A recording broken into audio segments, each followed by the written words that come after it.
Hello বন্ধুরা, এই বর্ষার সময় আমাদের প্রত্যেকটা মানুষের ঘরে ঘরে কিন্তু একটাই সমস্যা দেখা দেয়। সেটা হচ্ছে জামাকাপড় একবার ভেজালে কিন্তু শুকানো খুব মুশকিল। এবং বর্ষা যখনই আসে তখনই আমাদের প্রচণ্ড অসুবিধা হয়।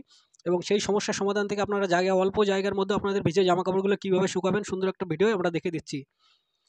দেখুন, আমাদের সঙ্গে থাকবেন। আপনারা অল্প জায়গার মধ্যে, যেটা আপনারা দেখলেন বা আপনারা সবাই জানেন, যে বর্ষার সময় জামাকাপড় একবার ভেজালে রোদ্দুর ওঠে না, বা বর্ষার সময় জামাকাপড় ভেজালে একবার শুকানো কিন্তু প্রচণ্ড অসুবিধা হয়ে যায়। এবং ঘরের মধ্যেও কোথাও যদি আমরা সেটাকে টাঙিয়ে রাখার চেষ্টা করি বা অনেকটা জায়গা নষ্ট হয়ে যায়, অনেক সমস্যার সমাধান হয়। এবং আজকে আমরা এই ভিডিওতে দেখাতে চলেছি যে অল্প জায়গার মধ্যে, সামান্য অল্প জায়গার মধ্যে আপনারা কীভাবে জামাকাপড়গুলো শুকিয়ে নেবেন এবং রাতের মধ্যে শুকিয়ে যাবে, সকালবেলা সেটাকে ব্যবহারযোগ্য করে নিতে পারবেন।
এইভাবে ঘরের যে কোনো একটা কোণায় আপনি ঝুলিয়ে রাখুন এবং রাতের বেলায় সন্ধ্যার পরে বা রাতের বেলায় এই ধরনের কোনো একটা কোনায় অল্প জায়গার মধ্যে আপনি এভাবে ঝুলিয়ে রাখুন এবং ফ্যানটা চালিয়ে রাখুন, কেন রাত্রের বেলাতে আমাদের ফ্যান চালাতেই হয় এবং ওই ফ্যানের হাওয়ায় দেখবেন আপনার জামাকাপড় শুকিয়ে রেডি হয়ে থাকবে। তো এই ছিল আজকের ভিডিওটা বন্ধুরা।